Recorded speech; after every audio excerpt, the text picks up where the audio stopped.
Esquece tudo que te disseram sobre fazer intercâmbio. Se você quer aprender inglês, ganhar em dólar, vivenciar uma qualidade de vida absurda, a Austrália tem que estar no topo da sua lista. A Austrália é um dos poucos destinos que deixa você trabalhar legalmente enquanto você estuda inglês. Enquanto em outros países você até consegue estudar e trabalhar, mas você precisa estar fazendo um curso, uma faculdade, alguma coisa mais cara, digamos assim, né? Enquanto a Austrália te permite ir para estudar inglês ou até outros cursos diferentes que a gente vai comentar aqui nesse vídeo e estudar e trabalhar ao mesmo tempo. Então você consegue ganhar muito dinheiro e pagar todas as suas contas, inclusive o seu curso que você consegue pagar enquanto você tá lá no intercâmbio. Então é muito legal, por isso que esse vídeo aqui eu quero te explicar tudo sobre fazer intercâmbio na Austrália. Tudo não, né? Porque eu não sou nenhum tipo de agência, nem nada do tipo. Inclusive eu fiz intercâmbio em 2022, eu voltei pro Brasil em 2024. Então eu talvez nem tenha tanta propriedade para falar sobre como as coisas estão hoje. Por isso que eu falo pra vocês, vão pesquisar antes de achar que tudo que eu tô falando aqui é o que tá acontecendo ainda. Mas sim, a Austrália é um dos melhores países pra você fazer o intercâmbio, pra estudar inglês e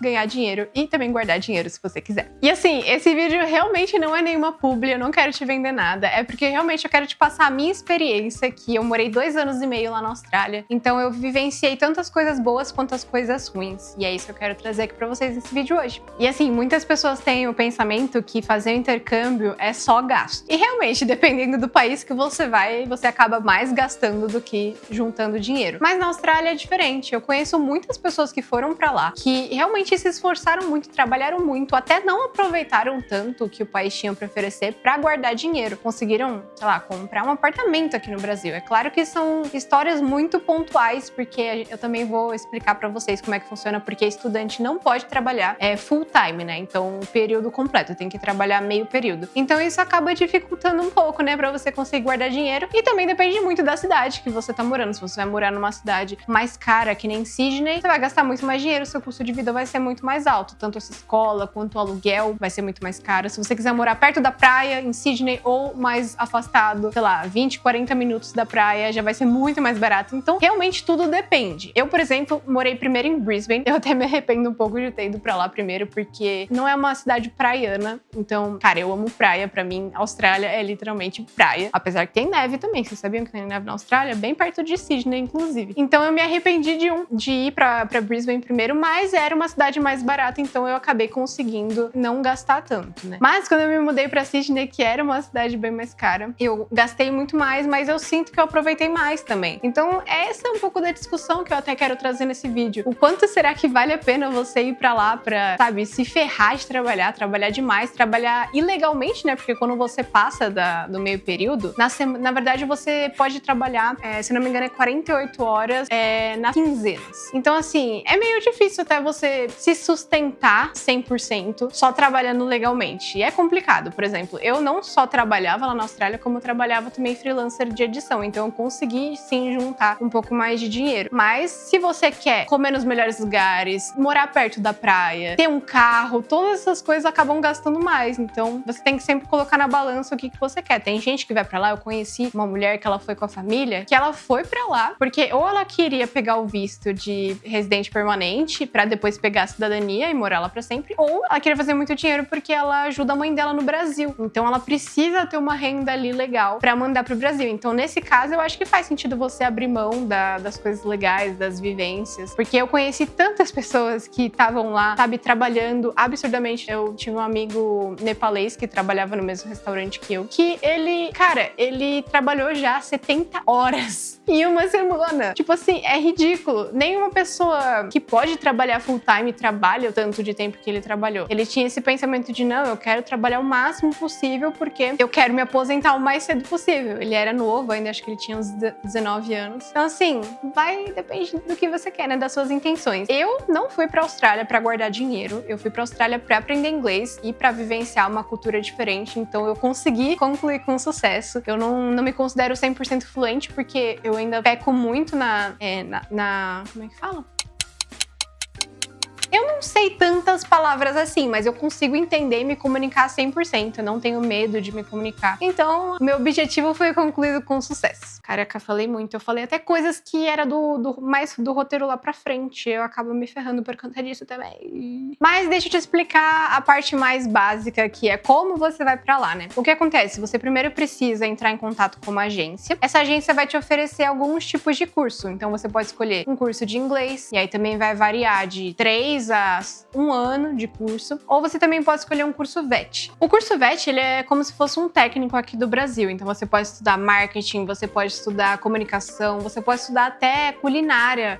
Tem coisas muito mais práticas e físicas lá, do tipo, acho que você pode até ser não é carpinteiro. Tem alguma coisa assim que é tipo jardinagem, umas coisas assim, muito doidas. Enfermagem também, fisioterapia, tudo isso tem tipo um curso técnico lá que quando você fecha esse VET, ele é muito mais barato que o curso de inglês e o pessoal gosta muito, prefere fazer o VET do que fazer o curso de inglês porque ele normalmente é só uma vez na semana, enquanto o curso de inglês é todo dia, de segunda a sexta, normalmente em torno de 3, 4 horas todo dia. Então acaba que você não aproveita tanto, porque ou você tá estudando ou você tá trabalhando. Enquanto o VET você vai uma vez na semana e tá tudo certo. E é um curso bem fácil, inclusive, assim, tipo, não tem prova, é muito fácil mesmo. Tem gente que hoje em dia não tá mais fácil assim, tá? Mas tinha gente, quando eu fui pra lá, que ainda não tinha ficado mais restrito esses vistos pra VET, o pessoal tava lá, tinha gente que tava lá 9 anos só mudando de VET em VET, porque o VET ele tem uma progressão, né? São certificados. Então, chega uma hora que você se forma, mas você pode ir, são vários anos de cada curso. Então, tem gente que fazia o curso, aí ia lá e mudava de curso. Aí mudava de novo. E aí ficava nesse vício de estudante eterno na Austrália. Eu não te recomendo você fazer isso, eu acho que você nem consegue mais fazer isso. Porque eles estão, exatamente porque muita gente fez isso de não ser um estudante genuíno, como eles chamam, né? Eles acabaram meio que cortando grande parte desses vistos. Agora, é muito mais para as pessoas que estão em áreas em demanda na Austrália. Então, por exemplo, enfermagem é uma área muito em demanda. É cuidador de idosos também. Então, são áreas que o VET vai privilegiar de aceitar o seu visto ou não,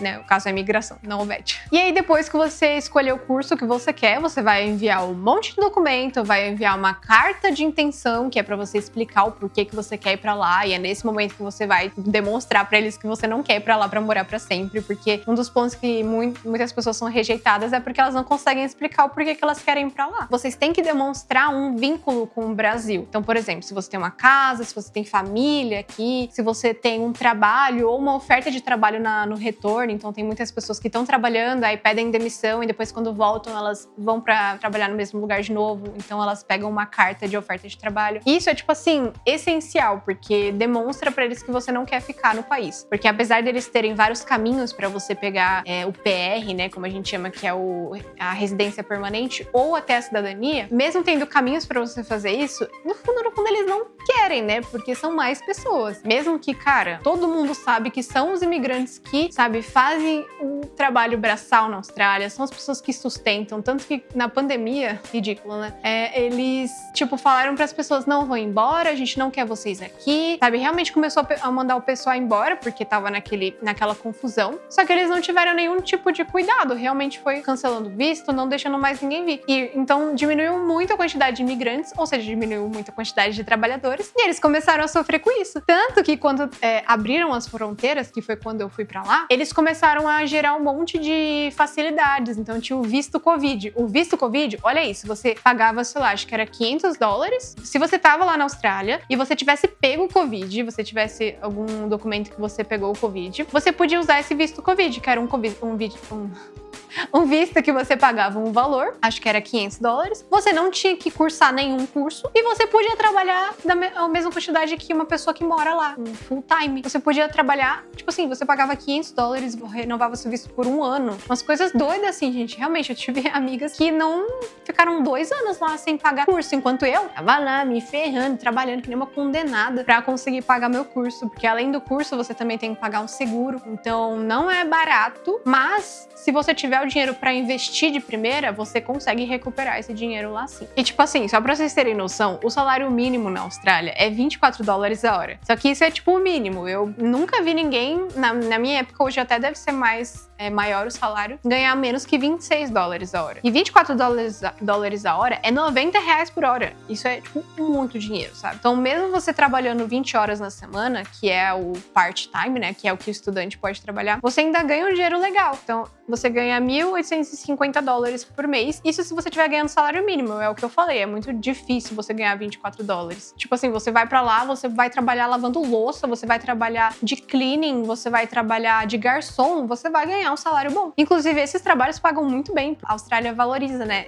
esses trabalhadores, que é uma coisa que eu acho que a gente tinha que aprender muito, né? Totalmente diferente como funciona daqui, dos Estados Unidos, por exemplo, que lá também uma babá ganha, tipo, absurdos de dinheiro. Muito doido como as coisas são diferentes, né, de país pra país. Ah, inclusive, os brasileiros ganham muito dinheiro com cleaning lá, porque não tem lugar que faça uma limpeza tão bem quanto o brasileiro. Não tem país que faça uma limpeza tão bem quanto o brasileiro. A gente realmente pessoas gostam desse trabalho, então o que os brasileiros fazem, eles vão pra lá, começam a trabalhar de cleaning em alguma empresa. Quando eles têm bastante experiência e também uma cartela de clientes legais, né, pessoas que já conhecem eles e gostam do trabalho, eles montam a própria empresa dele, e aí eles contratam outros brasileiros, lucram em cima, né, que até tem uns problemas com isso, que tem uma galera que realmente explora, então paga até menos que o salário mínimo. Já vi acontecer, já vi gente recebendo 19 dólares a hora, um negócio ridículo. Às vezes as pessoas, por isso que eles têm que prestar atenção se vocês forem, gente, não seja passado pra trás. Tem trabalho pra todo mundo sim, tem trabalho bom, é só ir atrás. Não vai no primeiro lugar que recebeu o seu currículo, tá? Porque a gente às vezes fica com medo, fica relutante em oferecer em vários lugares. Ah não, já me ofereceram aqui, é um salário baixo, mas tudo bem, pelo menos eu tenho a segurança. Ah, você pode até trabalhar por um tempo pra você não ficar sem receber dinheiro, mas depois vocês têm que ir atrás de um negócio melhor. Por exemplo, eu trabalhei em uma escola de churrasco, trabalhei num Oakberry, que é aquele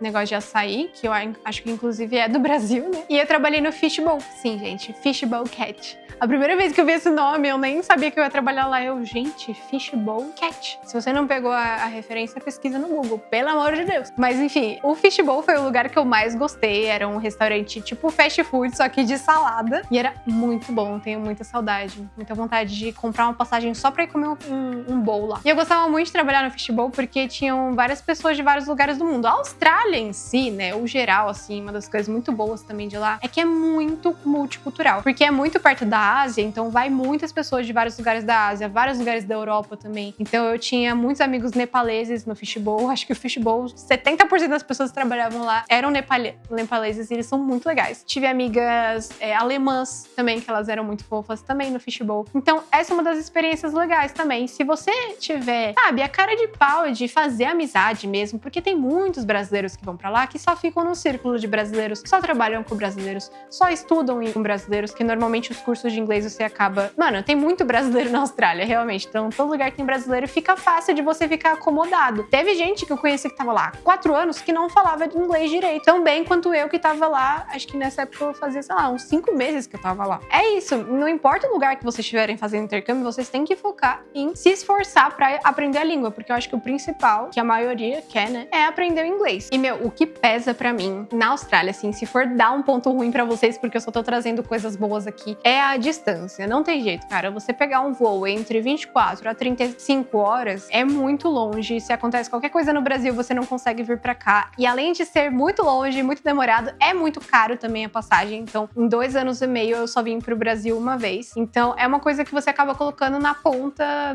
do lápis, na balança, se vale a pena ou não. Porque se você é uma pessoa muito apegada com a sua família, fica difícil você tá muito longe, sabe? Então, é um dos pontos negativos. E agora, pra fechar esse vídeo, eu queria contar algumas curiosidades pra vocês lá da Austrália. Muitas coisas que talvez vocês nem imaginem que acontece. A primeira coisa que eu acho que me chocou muito e eu não sabia, só descobri quando eu fui pra lá, é que as pessoas andam descalças, realmente, em todo lugar. Em shopping, em mercado, na rua mesmo. E não é só em cidade praiana, porque eu acredito que até aqui no Brasil, sei lá, nas cidades praianas, Rio de Janeiro, Santos, deve ter muita gente que até entra nos lugares descalços e tudo mais, porque é praia. Mas não, em Brisbane, que não tinha praia artificial, todo mundo anda descalço. Eu acho meio nojento, mas teve uma vez que eu fiquei, meu pé machucou, e aí eu não tava conseguindo usar o sapato, eu tive que ir descalço. E eu fiquei, gente, nossa, mas eu tô me sentindo tão livre, porque ninguém vai me julgar, sabe?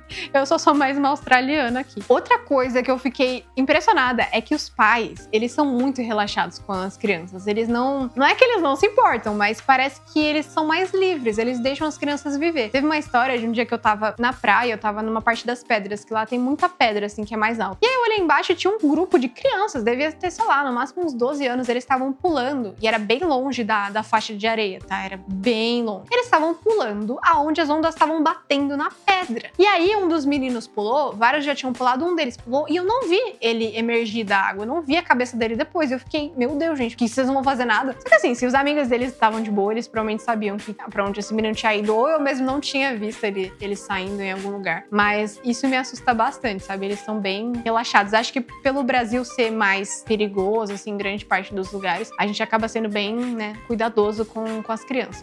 Tem sim muito inseto na Austrália. E principalmente aranha, não tem jeito. Se você tem aracnofobia, não vai pra Austrália, porque realmente em todo lugar. Na nossa casa aqui, eu morava com mais... Na primeira casa que eu morava com mais 5 pessoas. A gente tinha uma aranha de estimação que ninguém podia matar, porque essa aranha, ela não fazia mal para ser humano e ela também comia, né, matava as que eram bem venenosas. Então era importante ter elas lá. Por isso que se você tem aracnofobia, não faz muito sentido, porque tem até aranha boa e você vai querer matar todas. Inclusive, é ilegal você matar aranha lá. Você não pode matar aranha no meio da rua. Se for na sua casa, ninguém vai descobrir, né? Então, tudo bem, mas realmente ninguém pode matar aranha assim por matar. E por fim, eles comem carne de canguru, porque canguru é considerado uma praga lá, que nem acho que javali aqui no Brasil. Então, eles têm que comer. Inclusive, tem vários souvenirs. Eu trouxe pra cá as bolas do canguru, onde eu vou fazer um vídeo sobre... Não vou fazer um vídeo, né? Acho que vou postar no Stories, porque eu tenho medo da galera dos vegetarianos me julgarem, mas assim, não tem o que fazer, ele é uma praga, tem que matar. Inclusive,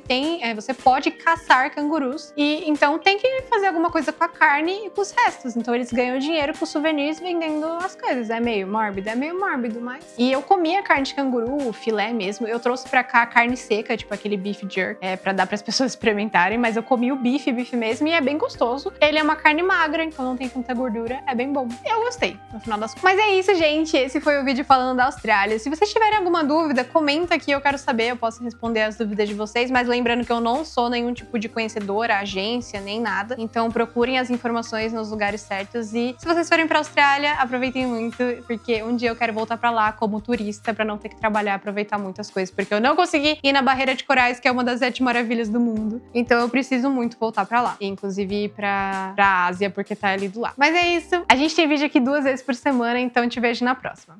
Beijos!